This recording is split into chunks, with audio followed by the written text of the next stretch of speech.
అందరికీ నమస్కారం. సూర్య న్యూస్కి స్వాగతం. ఈరోజు ముఖ్యాంశాలు. ఆంధ్రప్రదేశ్ గత 50 సంవత్సరాల చరిత్రలో ఎప్పుడు ఇంత వర్షపాతం ఎప్పుడు మనం నెలకొనలేదు. లాస్ట్ 20-30 ఇయర్స్గా కూడా ఇంత అన్ని రిజర్వాయర్స్ నిండిపోయి ఆల్మోస్ట్ మన ఎడ్జ్ ఆఫ్ ఒక వరద ముంపు గురే పరిస్థితులు వచ్చినాయి. ఇది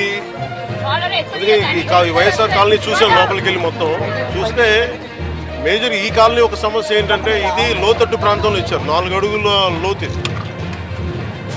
ఇది దాదాపు ఒక మార్కెట్ ప్రైస్ అంటే మన రిజిస్ట్రేషన్ ప్రైస్ ఒక 13 లక్షలు ఉంటే దాదాపు అది ఒక 33 లక్షలు.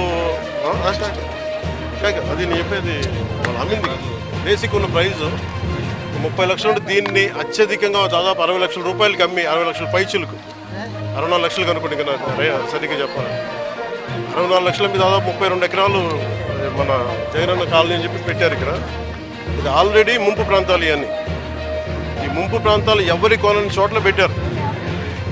కనీసం వాళ్ళ లోపల కంప్లైంట్ ఏముంది అంటే కనీసం వాటర్ డ్రైనేజ్ పైపులు లేవు, బయటికి వెళ్ళే పరిస్థితులు లేవు. ఇక్కడ ఇది మనం మీకు చెప్పినట్టుగా ప్రాంతం అంతా విభాగ ప్రాంతాల్లో ఇల్లు కట్టేయడాలో లేదంటే స్థలాలు ఇచ్చేయడాలో ఆక్రమణలో గురై ఇదంతా పరిస్థితి.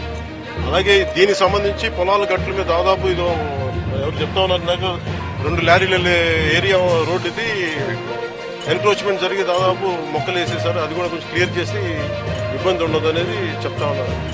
మేజర్ ఏంటంటే ఇక్కడ ఒక కల్వర్ట్ కావాలి, బ్రిడ్జ్ కావాలి. ఆ బ్రిడ్జ్ ఒకటి వేస్తానని చెప్పి మాట ఇచ్చాను. ఈ వరదలు తగ్గగానే దీన్ని వాటర్ ఫుటింగ్లో చేయించాలని చెప్పి కలెక్టర్ షణ్మోహన్ గారు కూడా మాట్లాడుకుంటూ ఉన్నాం. ఇదేంటంటే ఇది మనం ముందున్న ఇదేంటంటే ఇప్పుడు ఎవరు చేశారు, ఏం చేశారు, ఇది అది మేము పొలిటికల్గా అది మేము మాట్లాడుకొని తెలియజేస్తాం. కానీ ప్రస్తుతం ఇక్కడికి వచ్చింది ఎంత ప్రిపరేషన్ ఉంది. ఇన్ఫ్యాక్ట్ వరదలు మనకి ముంపు గురైతే ఇప్పుడు దాకా పొలాల వరకే ముంపు గురైనాయి. అలా కాకుండా కాలనీల్లోకి ఇళ్లలోకి వస్తే ఎంత రెడీనెస్ ఉందని యంత్రాంగం ఒకసారి పరిశీలించడానికి వచ్చాను, సమస్యలు తెలుసుకోవడానికి వచ్చాను. ఇవన్నీ ఒకసారి వరద ముంపు తగ్గగానే ఒకసారి వీటికి సమస్యలు పరిష్కారం తీసుకుని వీటికి శాశ్వత పరిష్కారాలు తీసుకుని సార్ ఇప్పుడు ఏలేరు అనేది వరదాయిని మెట్ట ప్రాంతానికి కొత్తదాయినిగా మారింది.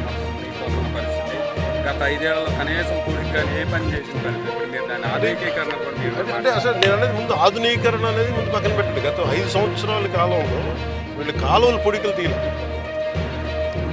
ఏం చేసేటి వేసి వీళ్ళ అంటే ఎందుకంటే ఇప్పుడు రెటారిక్గా కానీ లేదు వైసీపీ తిట్టడానికి వేదిక చేసుకోలేదు.